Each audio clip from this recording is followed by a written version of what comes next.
কান্তারার কথা মনে আছে তো? ২০২২ সালে রিলিজ হয়েছিল সারা জাগানো মুভি কান্তারা। সেটার সেকেন্ড পার্টি কান্তারা এ লিসেন্ট চ্যাপ্টার 1 নামে রিলিজ হয়েছে গতকাল। এক গ্রাম ও তার প্রাচীন বিশ্বাসকে কেন্দ্র করে শুরু হয়েছিল আজকের এই গল্প। বহু আগে এক রাজা বনদেবতা পাঞ্জল্লিকে অসংখ্য জমি সমর্পণ করেছিল আর প্রতিশ্রুতি দিয়েছিল রাজবংশের কেউ আর এই জমি ফেরত চাইবে না। কিন্তু পরবর্তীতে রাজার উত্তরসূরিরা লোভ থেকে যখন সেই জমি দখল করার চেষ্টা করে, তখনই নেমে আসে দেবতার রোষানল। সে সময় দখলের হাত থেকে গ্রামকে রক্ষা করতে এগিয়ে এসেছিল গ্রামের বেপরোয়া যুবক শিবা, যার বাবা অনেক আগেই দৈবিক ভূতা কোলার নৃত্য করতে গিয়ে হারিয়ে গিয়েছিল। গ্রাম রক্ষা করতে গিয়ে শিবাও মেতে উঠেছিল দৈবিক ভূতা কোলার নৃত্যে, আর নৃত্য চলাকালীন শিবার শরীরে ভর করেছিল দেবতার শক্তি। সেই শক্তির সাহায্যেই শিবার সমস্ত অপশক্তিকে পরাজিত করে গ্রামকে রক্ষা করেছিল। কিন্তু কোনো এক অদ্ভুত কারণে নৃত্য করতে করতে শিবা অদৃশ্য হয়ে যায়। শিবার এই অদৃশ্য হওয়ার পেছনে আছে এক রহস্যময় ইতিহাস। কি সেই ইতিহাস, তাই জানবো আজকের ভিডিওতে। তাহলে চলুন কথা না বাড়িয়ে শুরু করা যাক আজকের এই মুভির এক্সপ্লেনেশন। আর হ্যাঁ, সঙ্গে রয়েছে আমি নুসরাত জাহান। চ্যাপ্টার 1 শুরু হয় সেই জায়গা থেকে যেখানে কান্তারা মুভি শেষ হয়েছিল। এখানে আমরা শিবার ছেলেকে দেখতে পাই। শিবার ছেলে সেই স্থানে দাঁড়িয়ে আছে যেখান থেকে শিবা অদৃশ্য হয়ে গিয়েছিল। শিবা গ্রামের লোকদের জিজ্ঞেস করে, আমার বাবা কেন এই জায়গাতে অদৃশ্য হয়ে গিয়েছিল? গ্রামের লোকেরা জানায় এর পেছনে লুকিয়ে আছে শত শত বছর ধরে চলে আসা এক ইতিহাস। গ্রামের লোকেরা শিবার ছেলেকে তাদের পূর্বপুরুষদের গল্প বলতে শুরু করে। শিবার পূর্বপুরুষরা যে জঙ্গলে বাস করত, সে জঙ্গলকে বলা হতো কান্তারা। এখানে বসবাসকারী লোকদের কান্তারা সম্প্রদায় নামে পরিচিতি ছিল। কান্তারায় এক অদ্ভুত দৈবিক বিরাজ করত।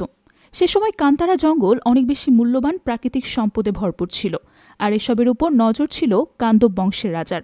সে সময় কান্দব বংশের রাজারা এই অঞ্চল শাসন করত। কান্দব রাজা ছিল অত্যন্ত নৃশংস। প্রজাদের উপর প্রচুর নির্যাতন এবং নিপীড়ন চালাত। কোনো জিনিস রাজার ভালো না লাগলে রাজা সেটা একদমই শুনত না, আবার কোনো জিনিস ভালো লাগলে সেটা সাথে সাথে দখলে নিয়ে নিত। একবার কান্তারা জঙ্গলের এক মেয়ের অদ্ভুত একটা পাথর খুঁজে পায়। জঙ্গলের লোকেরা ভাবতে শুরু করে এই পাথর কোনো সাধারণ পাথর না, এর মধ্যে অবশ্যই কোনো না কোনো দৈবিক শক্তি রয়েছে। তাই জঙ্গলের লোকেরা সাথে সাথে ওই পাথরের পূজা করা শুরু করে দেয়। দূর থেকে এসব দেখছিল রাজা। যেহেতু পাথরটা মূল্যবান, তাই এটা তো রাজার নেওয়া চাই। রাজার নির্দেশে ওই মুহূর্তেই রাজার সৈন্যরা লোকগুলোকে প্রাণে মেরে ফেলে আর পাথরটা নিয়ে নেয়। সাধারণ জনগণ ছিল রাজার কাছে খেলার পুতুলের মতো। ইচ্ছে হলেই তাদেরকে মারত, ইচ্ছে হলেই নির্মম কোনো শাস্তি দিত। একদিন রাজা দেখে ভৈরবা নামের এক বৃদ্ধ ব্যক্তি মাছ ধরছে। কোনো কারণ ছাড়াই রাজা তাকে হত্যা করার আদেশ দেয়, তবে পানি থেকে দূরে নিয়ে গিয়ে তাকে হত্যা করতে বলে। সৈন্যরা যখন ভৈরবাকে টেনে নিয়ে যাচ্ছিল, তখন তার কাপড়ের ভেতর থেকে কিছু মূল্যবান জিনিস বের হয়ে আসে। এসব দেখে রাজা হতবাক হয়ে যায়, কারণ এই জিনিসগুলো সহজে কোথাও পাওয়া যায় না। রাজা ভৈরবাকে জিজ্ঞেস করে, এসব তোমার কাছে কিভাবে এলো? ভৈরবা বলে, কান্তারা জঙ্গলে পেয়েছে। ভৈরবা কান্তারা জঙ্গলেরই বাসিন্দা। রাজ্যের সবকিছু রাজার নিয়ন্ত্রণে থাকলেও এই কান্তারা জঙ্গল ছিল রাজার নিয়ন্ত্রণের বাইরে। রাজা ডিসিশন নেয় যেভাবেই হোক কান্তারা জঙ্গলের উপর নিয়ন্ত্রণ নিতে হবে। সেখানে এমন কিছু আছে যা দিয়ে রাজা দেশ বিদেশে ব্যবসা বাণিজ্য করতে পারবে। একদিন রাজা তার বিশাল সৈন্যবাহিনী নিয়ে কান্তারা জঙ্গলে চলে যায়। সাথেই নিজের একমাত্র ছেলে রাজশেখরকেও নিয়ে যায়। রাতের অন্ধকারে পথ খোঁজার জন্য রাজা একটা গাছে আগুন লাগিয়ে দেয়, যাতে জঙ্গলের পথ আলোকিত হয়। কিন্তু সামান্য আগুন হঠাৎ করেই বিশাল আকার ধারণ করে। আগুনের আকৃতি দেবতার রূপ নেয়, দাউ দাউ করে জ্বলতে থাকে সবকিছু।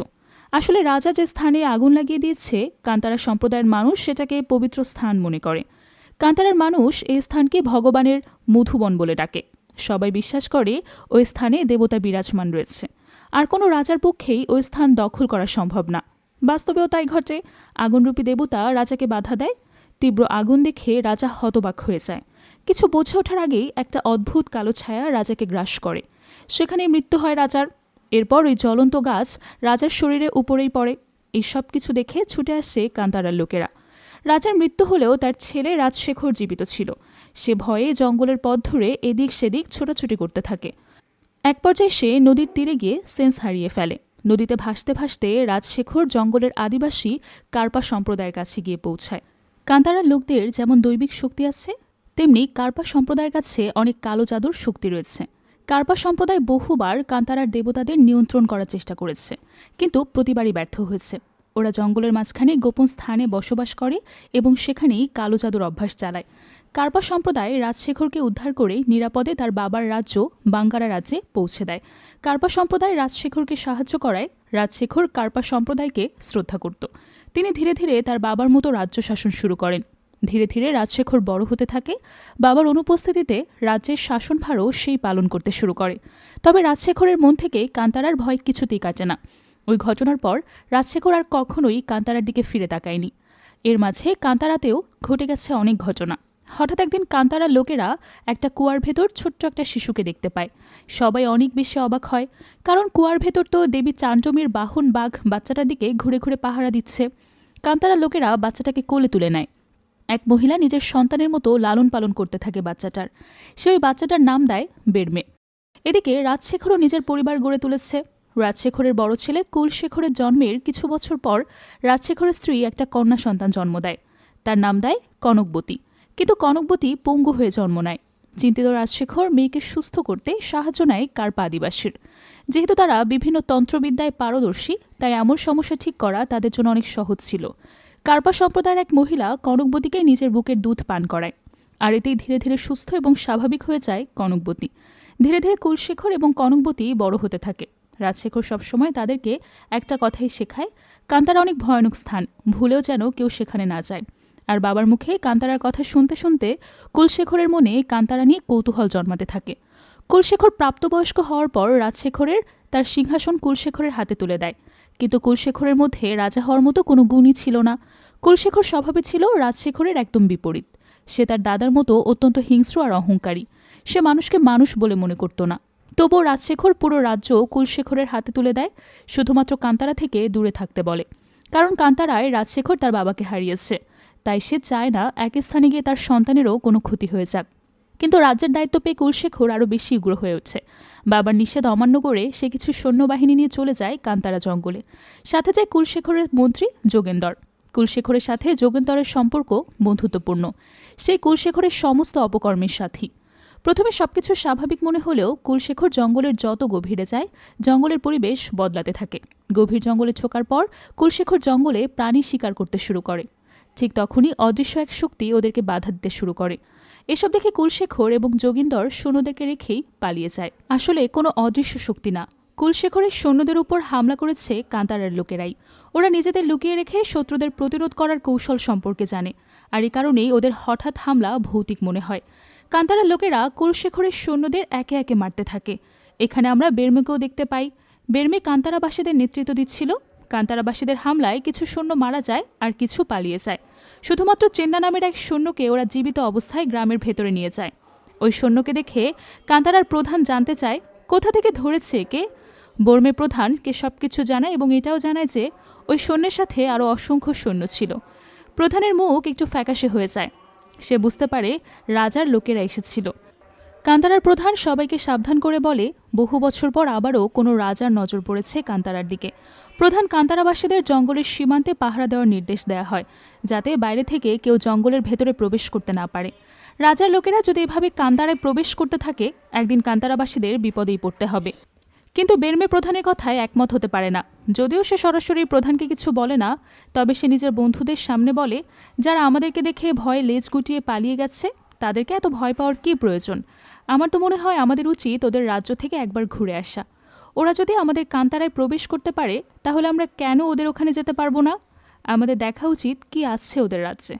এরপর বর্মে তার বন্ধুদের সাথে নিয়ে ওই সৈন্য অর্থাৎ চেন্নার কাছে যায়। বেরমে প্রথমে চেন্নাকে ভয় দেখানোর জন্য তাকে হত্যা করার অভিনয় করে। চেন্না ভয় পেয়ে বেরমের কাছে ক্ষমা চায়। এখানে কান্তারাবাসীরা সৈন্যদের নিয়ে আসা অস্ত্রগুলো খুব মনোযোগ দিয়ে দেখছিল। এরা ওর আগে এমন অস্ত্র কখনোই দেখেনি। একজন জিজ্ঞেস করে, এগুলো কোন পাথর থেকে তৈরি করা হয়েছে? চেন্না বলে, লোহা থেকে। সবাই অবাক হয়, কারণ ওরা কখনোই লোহার তৈরি ধারালো অস্ত্র দেখেনি। বেরমে চেন্নাকে বলে, আমাদের তোমাদের রাজ্যে নিয়ে চলো, আমরা দেখতে চাই তোমরা কতটা এগিয়ে গেছো। চেন্না বলে, আমি তোমাদেরকে নিয়ে গেলে ওরা আমাকে প্রাণে মেরে ফেলবে।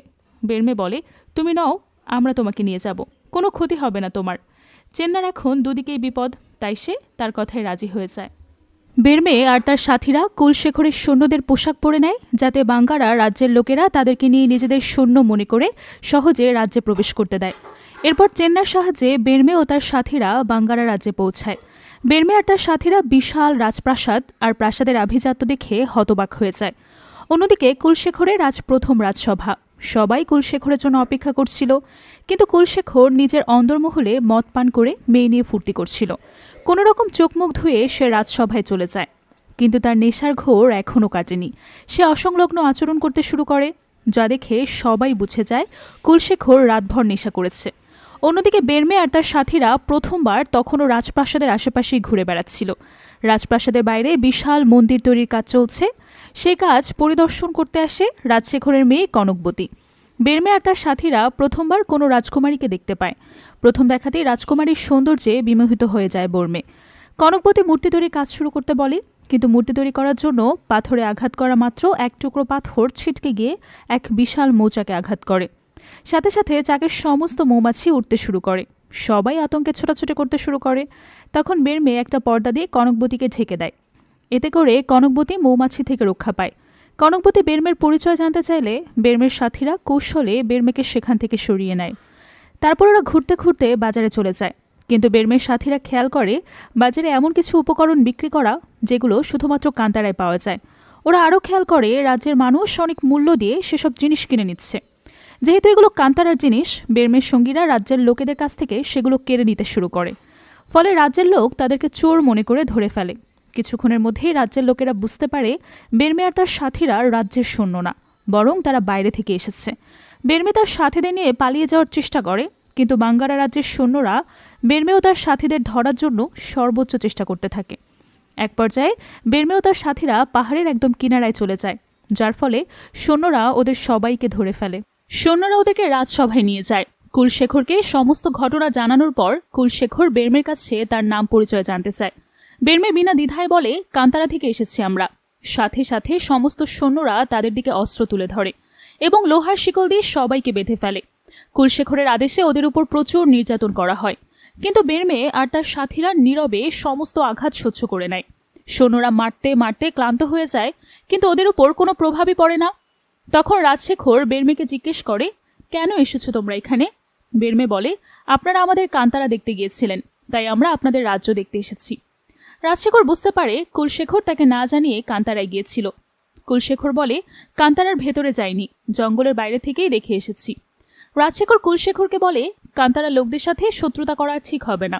রাজশেখর সিদ্ধান্ত নেয় ওদেরকে কয়েকদিন কালকুঠুরিতে বন্দি করে রেখে পরবর্তীতে ওদেরকে দাস হিসেবে ভিনদেশীদের কাছে বিক্রি করে দেওয়া হবে। সে অনুযায়ী ওদেরকে কালকুঠুরিতে বন্দি করে রাখা হয়। কালকুঠুরিতে ওদের শাস্তি দেওয়ার জন্য রাজ কারারক্ষকের ছেলে পিপো যায়।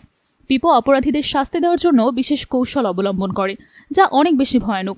কালকুঠুরিতে প্রবেশের আগে পিপো কালকুঠুরির পাহারাদারদের নির্দেশ দিয়েছিল, যা কিছু হয়ে যাক না কেন কেউ যেন কালকুঠুরির ভেতরে প্রবেশ না করে। এরপর পিপো কালকুঠুরিতে ঢুকে বেরমে আর তার সাথীদের বিভিন্নভাবে হুমকি দিতে শুরু করে। কিন্তু পিপো যখন জানতে পারে ওরা আসলে কান্তারা থেকে এসেছে, পিপোর দম বন্ধ হয়ে আসে। যতটা জোশ নিয়ে সে কালকুঠুরিতে প্রবেশ করেছিল, তার থেকে কয়েক গুণ দ্রুত গতিতে সে কালকুঠুরি থেকে বের হতে চায়। কিন্তু তার নির্দেশেই প্রহরীরা কালকুঠুরির বাইরে থেকে তালা লাগিয়ে দিয়েছিল, তাই সে বের হতে পারে না। এরপর পিপো চিৎকার চেঁচামেচি করতে শুরু করলে প্রহরীরা এসে তাকে বের করে, কিন্তু পিপোর সাথেই কালকুঠুরির ভেতরেই রয়ে যায়। সেও কান্তারাবাসীর দেখে অনেক ভয় পায়। তবে বেরমের সাথীরা তাকে অভয় দিয়ে তার সঙ্গে বন্ধুত্ব করে ফেলে। বেরমে কালকুঠুরির ছোট্ট জানালা দিয়ে দেখতে পায় নদীর তীরে একটা অদ্ভুত জায়গা। সে পিপোর সাথীকে এর ব্যাপারে জিজ্ঞেস করে। পিপোর সাথী জানায় এটা নদী বন্দর, ব্যবসা বাণিজ্য করার জন্য ব্যবহৃত হয়। জায়গাটা ভালোভাবে দেখার ইচ্ছা হয় বেরমের, তাই সে কালকুঠুরির দরজা ভেঙে ফেলে। ঠিক তখনই আবার পিপো চলে আসে, তাই বেরমে আবারও দরজাটা বন্ধ করে দেয় যাতে রাজার কানে খবর না পৌঁছায়। এরপর বেরমে পিপোকে কাছে ডেকে কান্তারা জঙ্গলের কিছু নেশা জাতীয় লতাপাতা দেয়। জঙ্গলের এসব নেশা জাতীয় উপাদান অত্যন্ত শক্তিশালী নেশা তৈরি করে। সেগুলো সেবন করার পর পিপো ও বাকি সৈন্যরা সম্পূর্ণভাবে নেশাগ্রস্ত হয়ে যায়। এরপর বেরমে পিপোকে বলে তাকে নদীবন্দরটা একটু ঘুরিয়ে দেখাতে। নেশাগ্রস্ত পিপো বর্মে ও তার সাথীদের নদীবন্দর দেখায় এবং জানায় কিভাবে এখানে ব্যবসা বাণিজ্য করা হয়। রাঙ্গারা রাজ্যের এই নদীবন্দর দেখে বেরমে বুঝতে পারে যে মূল্যবান জিনিসগুলো কান্তারায় আছে। সেগুলো যদি বাঙ্গারা বন্দরে বিক্রি করা যায় তাহলে কান্তারাবাসীর কোনো অভাব অনটন থাকবে না, তারাও রাজ্যের লোকদের সাথে তাল মিলিয়ে এগিয়ে থাকবে। এরপর বেরমেও তার সাথীরা নেশাগ্রস্ত পিপো আর প্রহরীদের কালকুঠুরিতে আটকে রেখে পালিয়ে যায়। কান্তারায় ফিরে বেরমে তার গ্রামের লোকদের সবকিছু বুঝিয়ে বলে। এরপর সবাই মিলে চাষাবাদ করতে শুরু করে। কিন্তু ফসল বাঙ্গারা বন্দরে বিক্রি করতে হলে বাঙ্গারা রাজ্যের কারো সাহায্যের প্রয়োজন। তাই বেরমে তার সাথীদের নিয়ে পিপো আর তার বাবার কাছে যায়। এখানে আমরা জানতে পারি বেরমে ও তার সাথীরা পালিয়ে যাওয়ার পর পিপোর বাবা রাজাকে বলছে ওদেরকে বিক্রি করে দিতে। এমনকি সে বেরমে ও তার সাথীদের বিক্রয় মূল্য হিসেবে নিজের কিছু মুদ্রা রাজাকে দিয়েছে, কারণ রাজা যদি জানতে পারে পিপোর কারণে ওরা পালিয়ে গেছে, রাজা পিপোকে মৃত্যুদণ্ড দেবে। যাই হোক, বেরমে চালাকি করে পিপোর বাবাকে ব্ল্যাকমেল করে ওয়াদা নিয়ে নেয় যে সে বেরমেকে রাঙ্গারা বন্দরে ব্যবসা করতে সাহায্য করবে। ওরা বিভিন্ন ফসল উৎপাদন করে পিপোর বাবার সাহায্যে বাঙ্গারা বন্দরে সেগুলো বিক্রি করতে থাকে। ওদের ফসলগুলো অনেক মূল্যের বিনিময়ে বিক্রি হতে থাকে। কিন্তু কিছুদিন যেতে না যেতেই বাঙ্গারা বন্দরে ওদের ব্যবসার খবর কনকবতীর কাছে পৌঁছায়। কনকবতী রাজাকে না জানিয়ে নিজেই বেরমের সাথে কথা বলতে বাঙ্গারা বন্দরে চলে যায়। সবাই ভেবেছিল হয়তো কনকবতী তাদের ব্যবসার কাজে বাধা দেবে, কিন্তু কনকবতী বেরমে এবং তার সাথীদের লুকিয়ে ব্যবসা করার বদলে বৈধভাবে ব্যবসা করার পারমিশন দেয়। কনকবতী বেরমেকে বৈধ অনুমতিপত্র দিলে বেরমে সেটা নিতে অস্বীকার করে বলে, কারো পারমিশন নিয়ে ব্যবসা করব না আমরা। বেরমের এমন একরোখা আচরণ কনকবতীকে মুগ্ধ করে। কনকবতীর সাহায্যে বেশ ভালোভাবে ব্যবসা গড়ে ওঠে কান্তারাবাসীর। ধীরে ধীরে কনকবতীর সাথে অনেক ভালো বন্ধুত্ব গড়ে ওঠে বেরমের। কনকবতী বেরমেকে ব্যবসার নানা কৌশল শেখায়। বেরমেও খুব দ্রুত ব্যবসা শিখে যায়। এভাবে চলতে চলতে এক পর্যায়ে বেরমে এবং কনকবতী পরস্পরকে ভালোবেসে ফেলে। এরপর একদিন কনকবতী বেরমের কাছে আবদার করে যে সে ঈশ্বরের মধুবন দেখতে চায়। বেরমে এই আবদারে রাজি হয় না। সে কনকবতীকে সরাসরি না করে নিজের গ্রামে ফিরে যায়। এতদিন জঙ্গলের সমস্ত মূল্যবান জিনিসগুলো বিক্রি হয়ে গেছে, তাই বেরমে ডিসিশন নেয় আরও মূল্যবান জিনিস সংগ্রহ করতে ওরা জঙ্গলের আরও গভীরে যাবে। যেই ভাবা সেই কাজ, বেরমে তার সাথীদের নিয়ে জঙ্গলের গভীরে যায়। সেখানে হঠাৎ করেই একটা বাঘ চলে আসে। বাঘ দেখে সবাই ভয় পেয়ে বাঘকে তাড়ানোর চেষ্টা করে, কিন্তু বাঘ কারো কোনো ক্ষতি না করে বেরমের একদম কাছে চলে যায়। বেরমের চোখে চোখ রেখে কিছু একটা ইশারা করে বাঘ সামনের দিকে এগোতে শুরু করে। এটা আসলে সেই বাঘ যে বেরমেকে কুয়ার ভেতর পাহারা দিয়েছিল। বেরমে তার সাথীদের নিয়ে বাঘের পিছু পিছু যেতে শুরু করে। বাঘ ওদেরকে জঙ্গলের এক অদ্ভুত জায়গায় নিয়ে যায়। সেখান থেকে আর কিছুতেই সামনে এগোতে পারছিল না বেরমে। কোনো এক অদৃশ্য শক্তি ওদেরকে বাধা দিচ্ছিল। হঠাৎ বেরমে খেয়াল করে গাছের মধ্যে কালো জাদুর পুতুল বাঁধা। আসলে জঙ্গলের এই স্থান থেকে কার্পা সম্প্রদায়ের এলাকা শুরু, তাই ওরা নিজেদের এলাকা জাদু বলয় দিয়ে ঘিরে রেখেছে। বেরমে তার ছুরি দিয়ে ওই জাদুর পুতুল নামিয়ে ফেলে। এতে জাদু বলয় নষ্ট হয়ে যায় এবং ওরা বিনা বাধায় সামনের দিকে যায়। কিন্তু পুতুল নামানোর সাথে সাথে কার্পা সম্প্রদায়ের প্রধান সেটা বুঝতে পারে। তাই রাতের অন্ধকার নামার সাথে সাথে কার্পা সম্প্রদায়ের লোকেরা বেরমে ও তার সাথীদের উপর হামলা করে। দুই পক্ষের মধ্যে তুমুল লড়াই হয়। কিন্তু এক পর্যায়ে কার্পা প্রধান কৌশলে বেরমেকে বন্দি করে গাছের সাথে ঝুলিয়ে দেয়। কার্পা প্রধান বেরমেকে হত্যা করতে যাবে, ঠিক তখনই ওই বাঘ চলে আসে। বাঘ কার্পা নেতাকে হত্যা করে নিজের সাথে নিয়ে যায়। ফলে বেরমে এবং তার সাথীরা নিরাপদে কান্তারায় ফিরে যেতে পারে। জঙ্গলের গভীরে যাওয়া নিয়ে সবাই বেরমিদের অনেক বকাঝকা করছিল। তখন বেরমি বলে ওঠে, আমরা ইচ্ছা করে যাইনি, আমাদেরকে নিয়ে যাওয়া হয়েছে। লোকটা তখন অবাক হয়ে জিজ্ঞেস করে, কে নিয়ে গেছে তোমাদের সেখানে? বেরমি বলে, একটা বাঘ নিয়ে গেছে।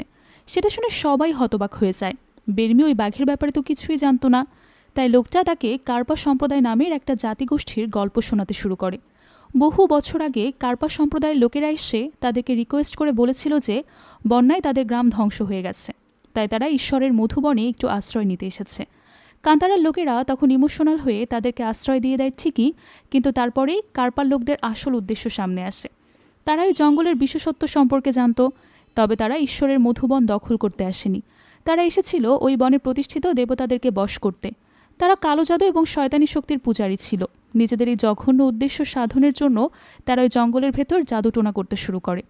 এতে করে জঙ্গলের গাছপালা পশু পাখি সব একে একে মরতে থাকে। এমনকি মানুষও অসুস্থ হয়ে পড়ে। একটা পর্যায়ে মধুবন দখল করার জন্য পুরো জঙ্গলে হত্যাযজ্ঞ শুরু করে দেয় তারা।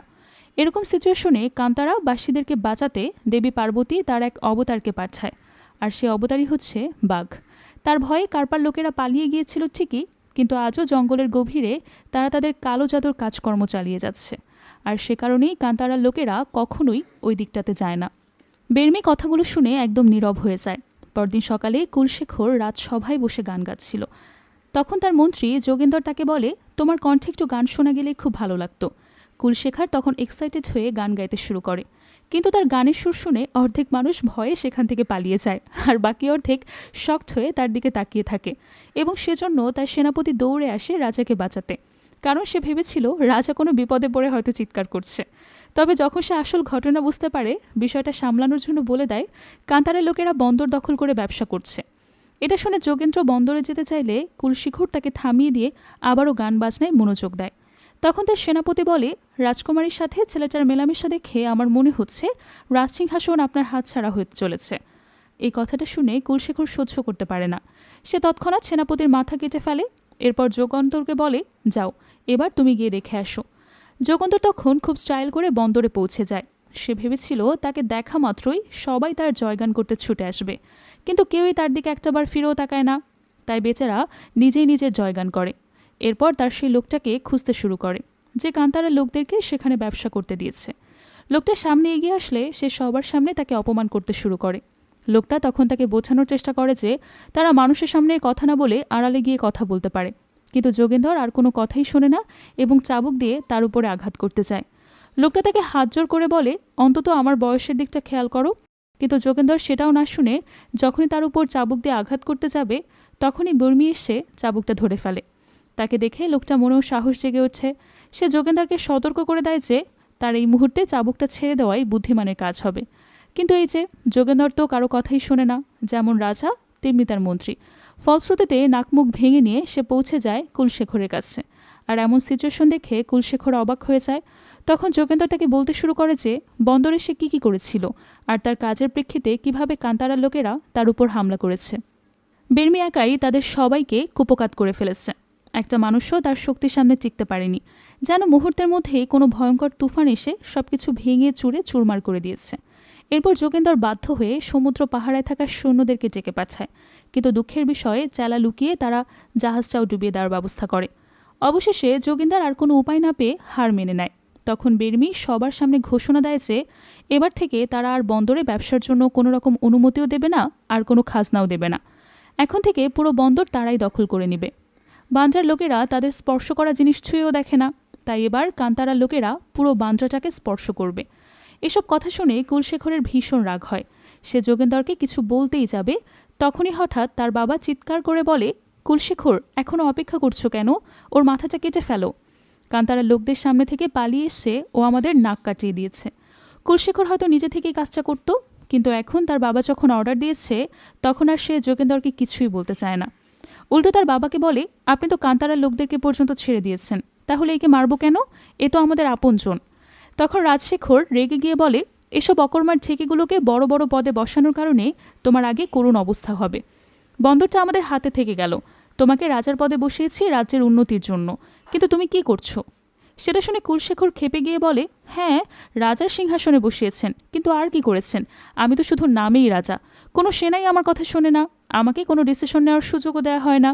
এমনকি যারা কান্তারার মানুষদের সাথে খাতির করে তাদেরকে রাজকোষের দায়ভারও দিয়ে দেওয়া হয়েছে, কিন্তু আমার কাছে কিছুই নেই। এই কথা শুনে কনকমতির ভীষণ রাগ হচ্ছিল, তবুও সে কোনো রকম রিয়্যাক্ট করে না। এরপর কুলশেখর তার বাবাকে বলে, এখন থেকে সমস্ত সিদ্ধান্ত আমি একাই নেব, আপনার কথা মতো আমি আর চলব না, যা করার আমি করব। তখন রাজশেখর বলে, তুমি কি করতে পারো না পারো সেটা আমার জানা হয়ে গেছে, এখন যা করার আমি করব, তুমি চুপচাপ শুধু দেখবে। এটা বলে সে রাজশেখর সেখান থেকে চলে যায়। সে সন্ধ্যায় কনকবতী কুলশেখরকে গিয়ে বোঝায় যে এভাবে সবার সামনে বাবাকে অপমান করাটা তার উচিত হয়নি। সেটা শুনে কুলশেখর বলে উঠছে, ওই সভাতে আমিও রাজা, বাবা আমাকেও সবার সামনে অপমান করেছে। তখন কনকবতী বলে, তুমি যদি রাজার দায়িত্বগুলো সঠিকভাবে পালন করতে তাহলে সবাই তোমাকে সম্মান করত। সেটা শুনে কুলশেখর বলে, তুমি যে আড়ালে কী করেছ সে গল্প সবাইকে শোনাবো? তোমার বেলায় সব কিছু ঠিক আর আমার বেলায় সব কিছু ভুল, সেটা তো হতে পারে না। এ কথা বলে কুলশেখর সেখান থেকে চলে যায়। এরপর রাতে সবাই খাবার খেতে বসলে কুলশেখর তার বাবার কাছে ক্ষমা চায় এবং আরেকটা শেষ সুযোগ চায়, যাতে সে তার করা এতদিনকার ভুল অবশ্যই শুধরে নিতে পারে। রাজশেখর তখন তাকে জিজ্ঞেস করে, তুমি কি করতে চাচ্ছ? কুলশেখর জানায়, কান্তারার লোকেরা যেমন জোর করে তাদের বন্দরে ঢুকে পড়েছে, ঠিক তেমনি সে এবার কান্তারায় ঢুকবে, কান্তারাবাসীকে ধ্বংস করে দেবে। রাজশেখর তাকে কিছু বলতেই যাবে, সে সময় হঠাৎ করেই তার শরীরটা খুব খারাপ হয়ে যায়। তখন জানা যায় যে কুলশেখর আগে থেকেই তার বাবার খাবারে করা ঘুমের ওষুধ মিশিয়ে দিয়েছিল, যাতে তার বাবা আগামী 2 দিন ধরে টানা ঘুমিয়ে থাকে আর সে নিজের ইচ্ছে মতো কাজ করতে পারে। যখন সে সেখান থেকে চলে যাচ্ছিল তখনই কনকবতী তাকে বলে, আমরা রাজ্যের ভালোর জন্য এত চেষ্টা করেছি আর তুমি সবকিছু নষ্ট করার চেষ্টায় আছো। কুলশেখর তাচ্ছিলের সাথে বলে, কান্তরার ওই ছেলেটা বেশ সুঠাম আছে, ওকে বিয়ে করে ঘর জামাই বানিয়ে আমার সিংহাসন হাতানোর ধান্দা করছো, তাই না বোন? তার কথা শুনে কনকবতীর ভীষণ রাগ হয়, কিন্তু সে জানত কুলশেখরকে রাগ দেখিয়ে আসলে কোনো লাভ নেই, তাই সে কোনো রিয়্যাক্টও করে না। এরপর সে রাতে কুলশেখর তার সৈন্য নিয়ে পৌঁছে যায় জঙ্গলে। কান্তরার লোকেরা তখন গভীর ঘুমে বিভোর, তাই কুলশেখর বলে ওদেরকে ঘুম থেকে জাগাও, কারণ ঘুমন্ত মানুষের উপর হামলা করা রাজধর্মের বিরুদ্ধে। তার কথা মতো তার সৈন্যরা বাদ্যযন্ত্র বাজিয়ে কান্তারার লোকদের ঘুম ভাঙিয়ে দেয় এবং তারা কিছু বুঝে ওঠার আগেই তাদের উপর অগ্নিবর্ষা দিয়ে হামলা করতে শুরু করে। এমন আচমকা হামলায় কান্তারার লোকেরা সবাই ভীষণ ভেঙে পড়ে। ওদিকে বর্মীও সে সময় এলাকায় ছিল না, সে আবারও কাঁচামালের খোঁজে গভীর জঙ্গলে যায়, যে কারণে সবাই আরও বেশি ভয় পেয়ে যায়। কান্তারাদের আস্তানায় দাউ দাউ করে আগুন জ্বলতে থাকে, আর সে আগুনে একটু একটু করে ছেলে মেয়ে শিশু বৃদ্ধ সবাই মারা যেতে থাকে। এসব দেখে কান্তারার লোকেরাও রাজা সৈন্যদের উপর হামলা করে দেয়, আর শুরু হয় দুই দলের মধ্যে তুমুল লড়াই। দুই পক্ষই সমানে সমানে টক্কর দিচ্ছিল, কিন্তু রাজার লোকদের সামনে তারা বেশিক্ষণ টিকতে পারে না, কারণ রাজার লোকেরা তো সম্পূর্ণ প্রস্তুতি নিয়েই সেখানে গিয়েছিল। কান্তারাবাসী যে যার মতো নিজের জনগোষ্ঠীকে বাঁচানোর চেষ্টা করে যাচ্ছে। অনেকে এসে কুলশেখরের পা ধরে ক্ষমা পর্যন্ত চায়, কিন্তু কুলশেখরের মনে মায়া দয়া বলতে কিছুই ছিল না। সে এক নাগারে সবাইকে মারতে থাকে, আর বেরমির মা যথাসাধ্য চেষ্টা করতে থাকে নিজের লোকদের বাঁচানোর জন্য। একটা পর্যায়ে বেরমির বাবাও রাজার লোকদের হাতে প্রাণ হারায়। এসব দেখে কুলশেখর ভীষণ মজা পায়। সে একরকম ধরেই নিয়েছিল যে সে তো জিতে গেছে। এরই মাঝে জঙ্গলের নির্জনতা ভেদ করে আপনজনের আর্তনাদ নিয়ে সেখানে পৌঁছায় বেরমির কানে। সে তৎক্ষণাৎ এলাকার উদ্দেশ্যে ছুটতে শুরু করে। ততক্ষণে গ্রামের অর্ধেকের বেশি মানুষ মারা গিয়েছে। সেটা দেখে বেরমির মা গিয়ে জঙ্গলের দেবতার পূজা করতে শুরু করে, তার কাছে অনেক সাহায্য চায়, কিন্তু কুলশেখর সে সবার কোনো কিছু তোয়াক্কা না করে তাকে ধরে নিয়ে যায় মারার জন্য। এরই মাঝে বেরমিও সেখানে পৌঁছে যায়। গ্রামের এমন করুণ সিচুয়েশন আর মাকে কুলশেখরের হাতে বন্দি দেখে বেচারা হতবাক হয়ে যায়। কুলশেখর যখন জানতে পারে ওই মহিলা বেরমির মা, তখন সে বেরমির সামনেই তার গলা কেটে তাকে মেরে ফেলে। বেরমি তাকে বাঁচাতে চায়, কিন্তু ততক্ষণে অঘটন ঘটে যায়। এসব দেখে বেরমি ভীষণ কষ্ট পায়, সে সাথে ভীষণ ক্ষেপেও যায়। ঠিক সেই মুহূর্তেই তার মধ্যে জঙ্গলের দেবতার আবির্ভাব ঘটে। এটা বুঝতে পেরে সবাই ঢাকঢোল পিটিয়ে দেবতার আরাধনা শুরু করে দেয়। দেবতার এই রূপ খুবই ভয়ঙ্কর ছিল, তাই বেরমিও সে রূপ ধারণ করে। তার ভয়ঙ্কর চেহারা দেখে কুলশেখর এক মুহূর্তের জন্য থমকে যায়। তবে সে কিছু করে ওঠার আগেই বেরমি তার লোকদের উপর হামলা করতে শুরু করে। সে রাজার সৈন্যকে শুধু মারছিলই না, একেবারে ছিঁড়ে ফেরে খাচ্ছিল। তার এমন ভয়ঙ্কর হত্যাযজ্ঞ দেখে বেচারা কুলশেখরের গলা শুকিয়ে আসতে শুরু করে। এরই মাঝে হঠাৎ বেরমি সামনে থাকা গর্তের মধ্যে ঝাঁপ দেয়। কুলশেখর বুঝতে পারছিল না হঠাৎ করে সে কোথায় চলে গেল। তারা যখন একটু কাছে গিয়ে দেখতে যায়, তখনই বেরমি আবারও লাফ দিয়ে বাইরে চলে আসে। কুলশেখরের লোকেরা যেভাবে এতক্ষণ ধরে আপন মানুষগুলোকে জ্বালিয়ে মেরেছে, এবার বেরমিও তাদেরকে একইভাবে জ্বালিয়ে পুড়িয়ে ছাড়খাড় করতে থাকে। দেখতে দেখতে কুলশেখরের সব সৈন্য শেষ হয়ে যায়। এরপর যখন তার নিজের পালা আসে, তখন সে সাহস দেখিয়ে বেরমির উপর অ্যাটাক করতে যায়, কিন্তু বেরমি তার উপর হামলা করে তাকে কামড়ে মেরে ফেলে, যেন কোনো মানুষ না, দৈত্য বা রাক্ষস হামলা করেছে। তবুও যেন বেরমির রাগ শান্ত হচ্ছিল না। তখনই এক সাধু এসে তার মাথায় হাত রাখলে সে তৎক্ষণাৎ সেন্সলেস হয়ে যায়। পরদিন সকালে তার সেন্স ফিরলে তার বন্ধুরা তাকে গ্রামের অবস্থা দেখাতে নিয়ে যায়। যারা বেঁচে ছিল তারা তখন পর্যন্ত আগুন নেভানো এবং আহতদের চিকিৎসা করার চেষ্টা চালাচ্ছে। পাশেই পড়েছিল লাশের একটা বিশাল স্তূপ। এসব দেখে বেরমি ভীষণ ভেঙে পড়ে। এরই মাঝে নতুন সৈন্যরা গিয়ে জঙ্গলের ভেতর থেকে কুলশেখরের লাশটা উদ্ধার করে নিয়ে আসে রাজমহলে। ভাইয়ের নিথর শরীরটা দেখে কনকবতী ভীষণ কষ্ট পায়। রাজশেখর তো গভীর ঘুমে মগ্ন, তাকে কোনোভাবেই উঠানো যাচ্ছিল না, তাই কনকবতী নিজেই তার ভাইয়ের শেষকৃত্যের ব্যবস্থা করে। 2 দিন পর রাজার ঘুম ভাঙলে ছেলের রক্তমাখা মুখটা দেখে সে সব কিছু বুঝে যায়। ছেলের মৃত্যু সে কোনোভাবেই মেনে নিতে পারে না। রাগের মাথায় সেই লোকটাকে মেরে ফেলে যে কুলশেখরকে কান্তারাদের বিরুদ্ধে যুদ্ধ করার বুদ্ধি দিয়েছিল। এরই মাঝে রাজপুরোহিত নতুন শিবলিঙ্গ প্রতিষ্ঠা করার জন্য সেটা পানির নিচ থেকে উঠিয়ে দেখে শিবলিঙ্গতে ফাটল ধরেছে। এটা দেখে সে ভীষণ ভয় পায়। সে তৎক্ষণাৎ বিষয়টা গিয়ে রাজশেখরকে জানায়। কথাটা শুনে রাজশেখর নিজেও খুব টেনশনে পড়ে যায়। সে কনকবতীকে নিয়ে একটা মহা সাধকের কাছে যায়। সে রাজশেখরকে বলে, তোমরা জঙ্গলে গিয়ে ঈশ্বরের ভূমিতে মৃত্যুতাণ্ডব চালিয়েছ, তাহলে সে কিভাবে তোমার রাজ্যে শান্তিতে প্রতিষ্ঠিত হবে? যতক্ষণ না তোমরা তোমাদের এই ভুলের জন্য প্রায়শ্চিত্ত করছো, ততক্ষণ তোমরা শিবলিঙ্গ প্রতিষ্ঠা করতে পারবে না। রাজশেখর তখন এটা ভেবে চিন্তায় পড়ে যায় যে তারা প্রায়শ্চিত্ত করবেটা কিভাবে? যে আসল অঘটন ঘটিয়েছিল সে তো আর বেঁচে নেই। অনেক ভাবনা চিন্তার পর কনকবতী একটা ডিসিশন নেয়। এদিকে কান্তারাবাসী আবারও তাদের ঘরবাড়ি তৈরি করায় ব্যস্ত হয়ে পড়ে। এরই মাঝে একজন লোক কাঁদতে কাঁদতে বের্মিকে বলে, আমাদের জীবনটা কি কোনো মানুষের জীবনের মধ্যে পড়ে? আমাদেরকে বেঁচে থাকার কোনো অধিকার নেই? ওই লোকগুলো যখন ইচ্ছে আসবে আর আমাদের শিকার করে নিয়ে চলে যাবে। এভাবে বেঁচে থাকার শক্তি আর আমাদের মধ্যে নেই। তখন বের্মি তাকে সাহস দিয়ে বলে, শুধু বেঁচে থাকাই না, লড়াই করার শক্তিটাও আমাদের মধ্যে আছে। ভুলে যেও না, যে গাছের গোড়া যত মজবুত সে গাছ তত বেশি স্থায়ী। তাদের এসব কথার মাঝেই হঠাৎ তারা বাদ্যযন্ত্রের আওয়াজ শুনে বুঝে যায় নিশ্চয়ই রাজমহলের কেউ জঙ্গলে এসেছে। বের্মি তখন তার লোকজন নিয়ে দৌড়ে চলে যায় ওই লোকগুলোর উপর হামলা করতে। কিন্তু সেখানে গিয়ে দেখে কনকবতী নিজে এসেছে তাদের কাছে। বের্মিরা প্রথমে কনকবতীর সব সৈন্যদেরকে মেরে ফেলে। এরপর কনকবতীকে বলে, আমরা বাচ্চা এবং মেয়ের উপর আঘাত করি না। তুমি যদি এক পাও সামনে এগো তাহলে তোমার উপর আঘাত করতে বাধ্য হব। কিন্তু তার কথা উপেক্ষা করে কনকবতী ধীরে ধীরে সামনের দিকে এগোতে থাকে। সেটা দেখে বের্মি প্রথমে তার দিকে তীর ধরে ঠিকই, কিন্তু পরবর্তীতে সেটা আবারও নামিয়ে নেয়। এরপর কনকবতী তাদের সামনে মাথা নত করে, তাদের কাছে হাত জোর করে নিজেদের ভুলের জন্য মাফ চায়। সেই সাথে বলে, আমি জানি আমরা আপনাদেরকে অনেক কষ্ট দিয়েছি, কিন্তু আমরাও তো আমাদের আপনজনদেরকে হারিয়েছি। সেটা শুনে বের্মি বলে, এটা আমাদের উপর আপনাদের হামলা করার আগে ভাবা উচিত ছিল। কনকবতী তখন অনুতপ্ত হয়ে তাদের কাছে মাফ চায় এবং তাদেরকে রিকোয়েস্ট করে যেন তারা জঙ্গলের দেবতাদের নিয়ে বান্দ্রায় প্রতিষ্ঠিত হয়। এতে করে শিব এবং পার্বতীর জঙ্গলের রূপ একসঙ্গে থাকতে পারবে আর দেশে সমৃদ্ধি আসবে। সেই সাথে কুলশেখর জঙ্গলের উপর হামলা করে যে অন্যায় করেছে তার প্রায়শ্চিত্ত করা হবে। কিন্তু বের্মি তাতে রাজি হয় না। সে বলে ওঠে, তোমাদের মতো অত্যাচারীদের এলাকায় আমাদের দেবতা কখনোই প্রতিষ্ঠিত হবে না। সেটা শুনে কনকবতী বলে ওঠে, কথাটা তুমি বলছো নাকি তোমার দেবতা? বের্মি তখন আর কিছুই বলার সুযোগ পায় না, কারণ দেবতার ইচ্ছের উপরে তো আর কারো হাত নেই।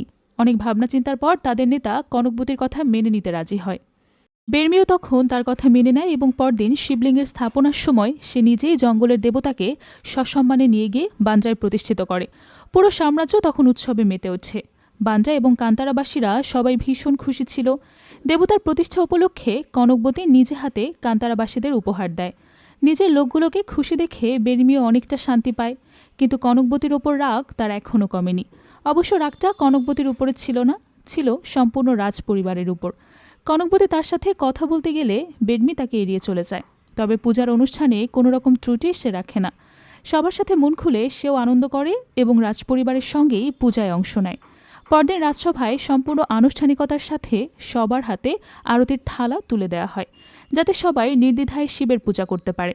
একটা পর্যায়ে যখন বের্মির কাছে থালাটা নিয়ে আসা হয়, তখন বের্মি রাজাকে জিজ্ঞেস করে, এটাকে আমরা স্পর্শ করতে পারি? রাজা অনুমতি দিলে সে পূজার থালাটা নিয়ে নেয়। এরপর কনকবতী তাদের কথায় সম্মান রেখে পূজায় অংশ নেওয়ার জন্য বের্মিকে ধন্যবাদ জানায়। তখন বের্মি বলে, সুন্দর এবং ভদ্রভাবে বললে আমরা সব কিছু দিতে প্রস্তুত। সেটা শুনে রাজশেখর বলে, আমি জানি, তাই আমি তোমার কাছে খুবই নম্রতার সাথে একটা জিনিস চাই। তবে তার কিছু বলার আগেই বের্মি বুঝে গিয়েছিল সে কি চাচ্ছে। তাই সে রাজশেখরকে বলে, সমস্যা নেই, বন্দর আমরা দখলে রাখবো না। ওটা শুধুমাত্র আমাদের ব্যবসার জন্য প্রয়োজন, রাজত্বের জন্য না। ওটা আপনাদেরই থাকবে। তবে তার পরিবর্তে আপনাদের কেউ একটা জিনিস দিতে হবে। যাদেরকে এ পর্যন্ত অন্যায়ভাবে বন্দী করে রেখেছেন তাদের সবাইকে মুক্ত করে দিতে হবে। রাজশেখর খুশি মনে তার কথা মেনে নেয়। এরপর মুক্ত হওয়া লোকগুলোকে নিয়ে বের্মি খুশি মনে তার আস্তানায় ফিরে আসে। এরপর এক রাতে হঠাৎ করেই একটা ছোট্ট প্রাণীর শব্দে রাজশেখরের ঘুম ভেঙে যায়। সেই প্রাণীটাকে ফলো করতে করতে পৌঁছে যায় রাজদরবারে। সেখানে তার জন্য অপেক্ষা করছিল এক বুড়ো তান্ত্রিক। সে রাজশেখরকে বলে, রাজ্যের শান্তির কথা ভেবে ওই কান্তারা নামক শত্রুদের সাথে এভাবেই হাত মিলিয়ে চলবে, নাকি রাজ্যের উন্নতির কথা ভেবে, রাজত্বের কথা ভেবে ওদেরকে শেষ করে দেবে? এই সিদ্ধান্ত এখন শুধুই তোমার। কিন্তু রাজশেখর তার কথার কোনো উত্তর দেয় না। তখন বৃদ্ধ লোকটা বলে, ভক্তির নামে রাজ্য শাসন করার জন্য ওই দেবতাদেরকে তোমার প্রয়োজন কিনা সেটা বলো। কথাটা শোনা মাত্রই রাজশেখরের ঘুম ভেঙে যায়। তার মানে সে হয়তো স্বপ্ন দেখছিল, তবে এই স্বপ্নটা তার সিদ্ধান্তকে পুরোপুরি পাল্টে দেয়। পরদিন কান্তারাবাসী বান্দ্রার সাথে একত্রিত হওয়ার খুশিতে আনন্দে মেতেছিল। তাদের খুশিতে অংশ নেওয়ার জন্য রাজমহল থেকে তাদের জন্য মজার মজার খাবার পাঠানো হয়। বাচ্চা বৃদ্ধ সবাই মজা করে সেই খাবার খায়। বাকিরা নাচ গানে মত্ত থাকায় খাবারের কথা তাদের মাথা থেকে বেরিয়ে যায়। এত কিছুর পরেও আপন মানুষগুলোকে এভাবে হাসি খুশি দেখে বের্মিও খুবই খুশি হয়। মায়ের কথা ভীষণ মনে পড়ে তার। সে কল্পনা করে যে তার মাও তার পাশে বসে ওই লোকগুলোর খুশি দেখছে। সে তার মাকে জিজ্ঞেস করে, দেখতে পাচ্ছ মা, ওরা কত খুশি? সেটা শুনে তার মা বলে, আমি তো দেখতে পাচ্ছি, কিন্তু তোমাকে এখনও আরও অনেক কিছু দেখতে হবে। এই বলে তার মা তাকে জঙ্গলের গভীরের দিকে টেনে নিয়ে যেতে থাকে। যাওয়ার পথে একটা বাচ্চার সঙ্গে তার দেখা হয়। সে বেরমিকে এভাবে একা জঙ্গলের দিকে হাঁটতে দেখে একটু অবাক হয়। ওদিকে বেরমির মা তাকে নিয়ে যায় কার্পা সম্প্রদায়ের আস্তানায়। যাওয়ার পথে তার মা তাকে বলে, যারা ঈশ্বরের মধুবন পাওয়ার আকাঙ্ক্ষা রাখে তাদের উপর কখনো বিশ্বাস করবে না। এই কথা বলেই তার মা হঠাৎ কোথাও উধাও হয়ে যায়। এরপর সে জঙ্গলের গভীরে গিয়ে দেখে সেখানে কার্পা সম্প্রদায়ের লোকেরা কালো জাদু করছে, আর সেখানে গাছের সঙ্গে বাঁধা রয়েছে তার অর্থাৎ কান্তারা সম্প্রদায়ের মানুষগুলো। তারা খুব ভয়ঙ্কর দৃষ্টিতে বেরমির দিকে তাকায়, আর সাথে সাথে বেরমির ঘুম ভেঙে যায়। অর্থাৎ এটা তার একটা দুঃস্বপ্ন ছিল। সে কৌতূহলবশত বাইরে বেরিয়ে দেখে সবার মধ্যে কান্নার রোল পড়ে গেছে। গতরাতে মহল থেকে পাঠানো ওই খাবার যারা খেয়েছিল সবাই মারা গেছে। ফুটফুটে বাচ্চাগুলোকে এভাবে মরতে দেখে বেরমি প্রচণ্ড কষ্ট পায়। সে বুঝতে পারে তার দেখার স্বপ্নটা শুধুমাত্র স্বপ্ন ছিল না, তার মা হয়তো তাকে কোনো কিছুর আভাস দিতে চাচ্ছিল। সেই সাথে এটাও বুঝে যায় যে মহলের লোকেদের উপর বিশ্বাস করে সে আবারও একটা ভুল করেছে। কিন্তু তারা আসলে কি চাইছে এটা বেরমি বুঝতে পারে না। তারা এই বিষয়টা জানার জন্য এক সাধুর কাছে যায়। সেই সাধু তাদেরকে জানায় যে এই খাবারের মধ্যে কালো জাদু করা হয়েছে। তখন বেরমির কাছে বিষয়টা একটু ক্লিয়ার হয়, কারণ কালো জাদু শুধুমাত্র কার্পা সম্প্রদায়ের লোকেরাই করে থাকে। এরপর সেই সাধু তাকে জানায় যে কার্পার লোকেরা জঙ্গলের দেবতাদেরকে বন্দী করেছে, আর তখনই রাজমহলের আসল রহস্য সামনে আসে। মূলত কার্পা সম্প্রদায়ের লোকেরা সবসময় জঙ্গলের দেবতাদেরকে বন্দী করার চেষ্টা করেছে। প্রথমে তারা রাজশেখরের বাবার সাহায্য নিয়েছিল, কিন্তু তাকে কান্তারাবাসীর হাতে মরতে হয়েছে। বাবার মৃত্যুতে রাজশেখর এতটাই ভয় পেয়ে যায় যে সে আর কখনোই কান্তারাবাসের দিকে চোখ তুলে তাকানোর সাহস পায়নি। তাই কার্পার লোকেরা ভেবেছিল রাজশেখরের ছেলেকে তারা তাদের স্বার্থ সিদ্ধি করবে। কিন্তু কুলশেখরকে দিয়েও তো কোনো আশা ছিল না, সে তো রাজা নামের একটা কলঙ্ক ছিল মাত্র। তাই তারা রাজশেখরের মেয়ে কনকবতীকে টার্গেট করে। কনকবতী পঙ্গু হয়ে জন্ম নিয়েছিল। তখন কার্পা সম্প্রদায়ের একটা লোক এসে বলে, ওকে আমাদের কাছে কিছুদিন লালন পালন হতে দিন, আমরা ওকে সুস্থ করে তুলব। রাজশেখর এমনিতেও আশা ছেড়ে দিয়েছিল, তাই সে লোকটার কথা মেনে নিয়ে নিজের মেয়েকে তাদের হাতে তুলে দেয়। এরপর ওই মহিলাটা যখন কনকবতীকে তার বুকের দুধ খাওয়ায়, তখনই সাথে সাথে কনকবতীর পঙ্গু পাটা নড়ে ওঠে। এরপর থেকে তার পুরো ছোটবেলাটা কাটে কার্পা সম্প্রদায়ের সাথে। বড় হতে হতে সে সম্পূর্ণ সুস্থ হয়ে যায় এবং মোহনীয় সুন্দরী হয়ে ওঠে। একটু বড় হওয়ার পর সে রাজমহলে ফিরে আসে ঠিকই, কিন্তু সে যে এখনও কার্পার লোকেদের সঙ্গে জড়িত আছে এটা রাজশেখর জানত না। বেরমিকে কনকবতীর ভালোবাসা, তার কাছে যাওয়া, এই সব কিছুই ছিল একটা ভেবে চিন্তে ঠান্ডা মাথার প্ল্যান। আরও ইন্টারেস্টিং বিষয় হলো, কুলশেখর যতবারই কান্তারার বিরুদ্ধে লড়াই করতে চেয়েছে ততবারই কনকবতী কৌশলে তাকে উস্কে দিয়েছে, যাতে একটা পর্যায়ে কুলশেখর কোনো বড় বোকামি করে ফেলে, আর কনকবতী সেটার সাহায্যে সবকিছু তার পরিকল্পনা মতোই করে ফেলতে পারে আর কান্তারাবাসীদেরকে ফাঁসাতে পারে। সবকিছু ঠিক তার পরিকল্পনা অনুযায়ী হয়। কুলশেখর মারা যায় এবং সে অজুহাতে কনকবতী কান্তারাবাসীদেরকে ফাঁসিয়ে ঠিকই তাদের দেবতাদের হাসিল করে নেয় এবং কার্পার লোকেরা তাদেরকে বন্দী করে ফেলে। কনকবতী যখনই সবকিছু রাজশেখরকে জানায়, রাজশেখর নিজেও হতবাক হয়ে যায়। সে রেগে গিয়ে বলে, তুমি যা যা বলেছ আমি সব করেছি, কিন্তু এখন আমি আমার ছেলের মৃত্যুর প্রতিশোধ নিতে চাই, আমি ওদেরকে শেষ করে দেব। তখনই কার্পা সম্প্রদায়ের লোকেরা এসে রাজসভায় ভিড় জমায়। তাদের নেতা রাজশেখরকে বলে, তোমার মধ্যে এতটা পাওয়ার নেই। রাজশেখর তখন অবাক হয়ে জিজ্ঞেস করে, তাহলে কার মধ্যে আছে সেই শক্তি? নেতা তখন ইশারা করে কনকবতীকে দেখায়, কারণ যে মেয়েটা জন্মের পর থেকে হাত পা নাড়াতে পারত না সে এখন রাজসিংহাসনে বসে আছে। এর থেকে বড় শক্তির প্রমাণ আর কেই বা হতে পারে। এরপর কনকবতী তার বাবাকে বলে, ওদের সাথে লড়াই করার জন্য শুধুমাত্র একজনের শক্তি যথেষ্ট না, আপনার 3 প্রজন্মের শক্তি প্রয়োজন, আর তার জন্য একটা বিশেষ পূজা করতে হবে। রাজশেখর তখন তার কথা মেনে নিয়ে কার্পা সম্প্রদায়ের সঙ্গে পূজায় মনোযোগ দেয়, আর ততক্ষণে বাকিরা যুদ্ধের প্রস্তুতি নেয়। ওদিকে কান্তারা সম্প্রদায়ও এবার যুদ্ধ করার ডিসিশন নেয়। তবে এই যুদ্ধ শুধুমাত্র তাদের নিজের জন্য নয়, এটা ওই দেবতার জন্য যারা ওই শয়তানগুলোর হাতে বন্দী। পৃথিবীতে যখন দেবতারা আসতে পারে না তখন তাদের অংশকে পাঠিয়ে দেয়, আর বেরমি ছিল তেমন একটা অংশ, যে কারণে সবাই বেরমির কথা মতো যুদ্ধে ঝাঁপিয়ে পড়ে। 2 দলের মধ্যে শুরু হয় তুমুল লড়াই। রাজার সৈন্যরা আগে থেকেই সমস্ত প্রস্তুতি নিয়ে রাখে, আর তাদের কাছে অত্যাধুনিক হাতিয়ার এবং যুদ্ধ কৌশলও ছিল, যে কারণে কান্তারাবাসীরা তাদের কাছে দুর্বল হয়ে পড়ে। অনেকেই তাদের আচমকা আঘাতে মারা যায়। এসব দেখে বেরমি হঠাৎ করে শঙ্খ বাজাতে শুরু করে। সেটা দেখে রাজার সৈন্যরা একটু অবাক হয়ে যায়। তারা বুঝে উঠতে পারছিল না বেরমি কি করতে চাইছে আসলে। আর তখনই জঙ্গলের মধ্য থেকে একগুচ্ছ আগুন লাগানো গাছের গুঁড়ি তাদের দিকে ছুঁড়ে দেওয়া হয়। এটা দেখে সৈন্যরা অবাক হয়ে যায়। কাজটা ছিল চালার। মুহূর্তের মধ্যেই ওই বড় বড় গাছের গুঁড়িগুলো মহলের বিভিন্ন অংশে এসে পড়ে, আর রাজা সেনারা একে একে জ্বলে পুড়ে মরতে থাকে। এসব দেখে রাজ্য সেনারা বেশ টেনশনে পড়ে যায়। এরপর বের্মিরা আবারও তাদের বাকি সৈন্যদের উপর হামলা করতে শুরু করে। এরই মাঝে রাজশেখরের পূজাও সম্পন্ন হয়ে যায় এবং তার মধ্যে তার বাবার আত্মা ভর করে। এরপর তারা দুজন মিলে রওনা হয়ে যায় কান্তারাবাসীর সঙ্গে লড়াই করতে। আরও একবার শুরু হয় মহাযুদ্ধ। রাজশেখরের শক্তির সাথে কেউ পেরে উঠছে না, আর তার সাথে কনকবতী তো আছেই। নিজস্ব যুদ্ধকৌশল আর কালো জাদুর শক্তি সব মিলে ভয়ঙ্কর রূপ ধারণ করে তারা। এমনকি বের্মিও তাদের সঙ্গে পেরে উঠছিল না। তাকে দুর্বল হতে দেখে সে বৃদ্ধ সাধু তার কাছে এগিয়ে আসে। বের্মি তাকে জিজ্ঞেস করে সে এখন কি করবে, কোনোভাবেই তো শত্রুদের আটকানো যাচ্ছে না। তখন সাধু লোকটা তাকে তার জন্ম রহস্য খুঁজতে বলে, কারণ তাকে যখন ওই জঙ্গলের ভেতর কুড়িয়ে পাওয়া হয়েছিল তখন তার ব্যাপারে কান্তারাবাসীর কিছুই জানা ছিল না। কথা বলে লোকটা চলে যায় রাজশেখরকে আটকাতে, আর সেই সুযোগে বের্মি চলে যায় তার জন্মের রহস্য খুঁজতে।